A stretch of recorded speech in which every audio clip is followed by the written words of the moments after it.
I welcome you again to the series. Have you ever thought of how potent the prayer of your partner is? Has it ever occurred to you that you entreat God on behalf of your partner because of one or the other need he or she might have?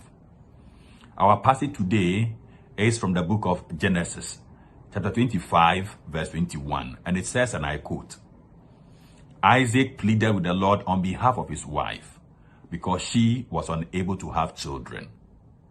The Lord answered Isaac's prayer, and Rebekah became pregnant with twins, unquote.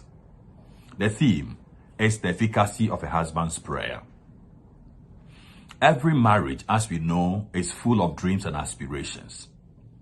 No one, especially a woman to the best of my knowledge, enters into it without a dream of carrying her own children. Unfortunately, dreams at times may delay. What should couples do in times like this? When a dream of having a child, for instance, is delayed, it's usually the women who may suffer more. A lot of the times, they feel the pressure. They feel it more than the men. Aside from the psychological pressure, the biological one is another as their biological clock ticks. Unfortunately, some men may be advised to look elsewhere in terms of having a child with someone as a backup plan. Isaac in the text teaches us a lesson which is consistent with the will of God.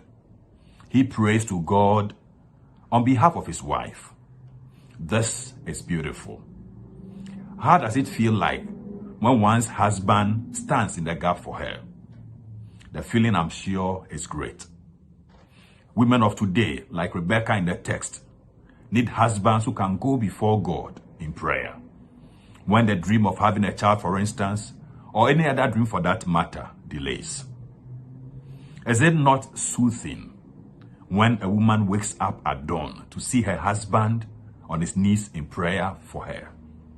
How many men are ready to try this? After 20 years of marriage and yet no child, Isaac realized that the only way is to go before God in prayer. This is an act of faith. And this was rewarded by God when Rebekah became pregnant with twins. God is faithful. And those who approach him in faith are never disappointed. After many years of marriage, what dream has not yet been fulfilled? Or what are the issues which burden your partner, such that the joy of marriage is diminishing? Are they financial? Are they psychological? Are they emotional? Are they occupational? Going before God will be a better option to address it.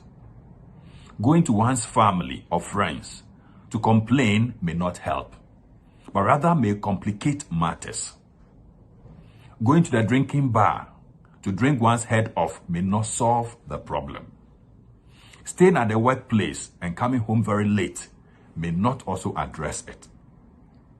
Going before God in prayer is the option. Going before God, we gain wisdom. Going before God, we have insight. Going before God, we develop patience. Going before God, we get new perspectives. Going before God, we find answers. Hence, scripture says, and I quote, that no one comes into God's presence and leaves the same. Men should learn from Isaac and pray to God about every challenge they face in marriage. In her book titled The Power of a Praying Husband, Stormy Omatian says, and I quote, your marriage is like that football game. You and your wife are a team. And she wants the security of knowing that when things are tough and down to the wire, even when the enemy is already celebrating your demise and all appears to be lost, you have the faith to believe that up to that very last second, everything can turn around. She needs the assurance you have a play in your pocket that can take you down the field with a ball for a possible winning score. She wants you to trust that with God, nothing is impossible. And because of that, you will never give up hoping for the impossible to happen. Unquote. She says again that when your wife knows you are praying, she is confident of all the things that can happen. So she gives the example of the survey of wives, where 85% of them said the most important prayer their husband can pray was that he will become the man, the husband, the head of the home God wanted him to be. This is the most important place for a man to begin praying.